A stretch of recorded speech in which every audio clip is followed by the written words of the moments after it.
Nintendo is one of the few game companies which seems to pride itself on making products over profit. As such, consumers can scratch their heads at their sometimes baffling decisions. Take the limited quantity of miniature NES Classic consoles, the disregard of the Metroid franchise and other franchises, the historic lack of hardware power in comparison to competitors, and of course the disaster of the Wii sequel. And it's easy to chalk all of that up as corporate ineptitude, but I think there's a more interesting development here. People often think they know something when they really know nothing. To give an example, people like to accuse Nintendo of recycling their IPs for easy money when they really don't do that. Instead, Nintendo has made huge gambles throughout its entirety. You got a lot of stuff like Splatoon, you got that Dylan Heart Heat Breaker thing, the Box Boy thing. Like, they're trying to do new things. They kind of just go back to the classics because it's what sells, it's what makes money for them. So Nintendo has made huge gambles, and it was them who decided to show everyone why the home consoles could be better than go to the arcade with the original Famicom or NES. And then they released the Game Boy, and it's focused on portability, and that kind of changed everything. Now you have mobile gaming, you have all that stuff. It's all thanks to the Game Boy.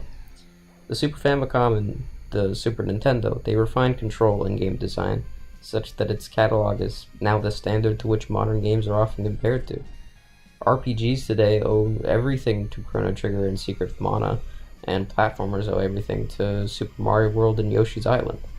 Subsequently, the Nintendo 64 defined what games would do with 3 dimensions. Mario 64 has remained the king of 3D platformers, despite practically being the first one, and might only be topped by its spiritual successor, Super Mario Odyssey. Ocarina of Time decided that narrative games were best served with environmental puzzles with a focus on personality. How could anyone forget the first encounter with a Deku Scrub? Remember that? You had to hold up the shield. It's just a cute little fucking thing, Anyway. From here, however, Nintendo's legacy becomes debated.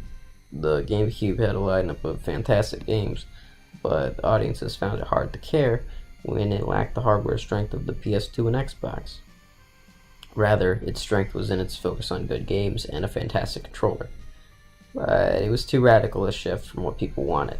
At the time, games had gained the ability to display more realistic environments and character models. And this trend would continue into the next generation as well, leaving Nintendo with a predicament of priorities. And here's where I consider Nintendo brilliant. Instead of matching the hardware of their competition, they veered hard into the other direction. They were catering to the casual market with the Wii. In some way, it was like carving out a niche, only if that niche was insanely popular. Here, Nintendo's strength as game makers shine. Wii Sports and Mario Galaxy were simple games controlled with simple devices. I think the true reason that the Wiimote and Nunchuck were created was to alleviate the stress of a controller full of buttons, which can look daunting to the regular person. With the Nunchuck, there's only one obvious knob to flick around, and when the Wiimote, there's a big A which rests under your thumb, and there's that satisfying trigger of B rests under your index finger. The decision to label the other 2 buttons numerically also served this function, as anyone of any age probably knows how to count to 2 or knows the first 2 letters of the alphabet.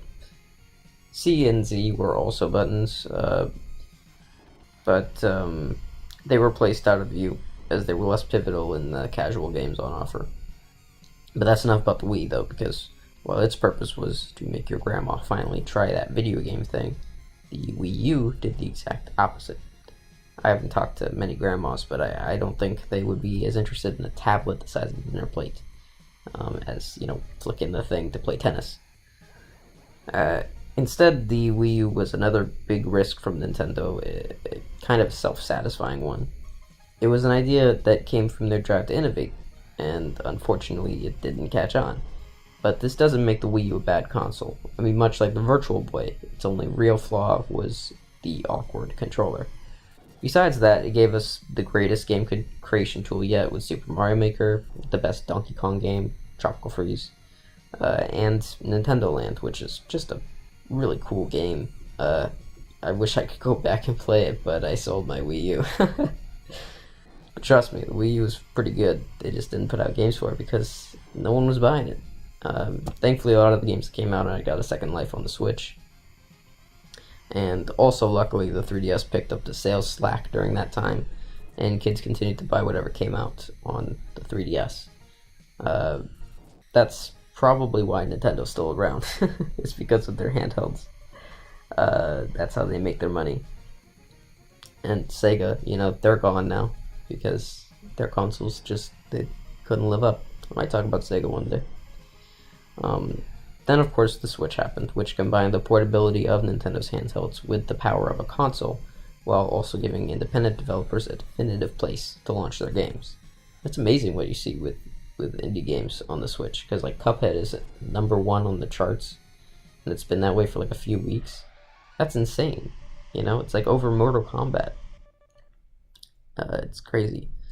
But unlike Sony and Microsoft, it's impossible to say what Nintendo's going to do next, because they're so surprising. They always have new ideas.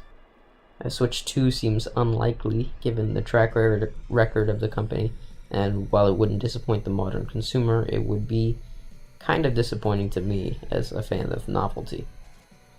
What Nintendo has accomplished throughout its lifespan is truly the most baffling thing about them. A lot of companies that start with a creative oomph often falter and stagnate. Take Disney, the pioneers of Western animation and the makers of the best theme park of all time, Disneyland. While that park still holds up today, it definitely suffered during the 90s due to poor upkeep and executive decisions to cut quality costs. There was a reclamation of sorts in recent years that has restored the park and made it this special place that you can go back to and spend a lot of money in and eat the overpriced food. You take one walk around and you see just how much money has been pumped into the polish of this place. And even though you spend a lot when you go to Disneyland, it's hard to imagine that the park alone can sustain any profit. Which might explain why Disney's other ventures are so lazily derivative nowadays. You got the Star Wars movies that they're making, Marvel. There's live action remakes, or Disney World, which is like Disneyland but just less good.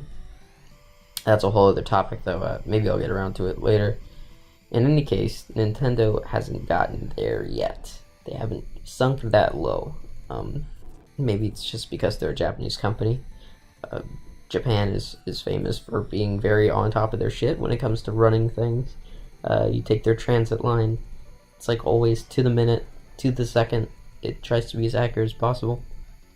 And God knows that's not the case here in America with our planes and our trains and our whatever you want to take to get around. But it might not be that. It might not be that they're Japanese. Maybe they just haven't been around long enough for their efforts to fall short. Sony is a Japanese company. So is Konami, and yeah, it's quite clear that maybe Konami especially isn't doing so well these days.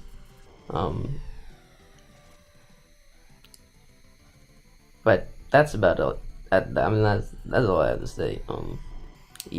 Please make a comment telling me why I need a better microphone, and because I crave validation from strangers, please subscribe to my channel for more quote unquote content. I hope you enjoy it. Have a good one.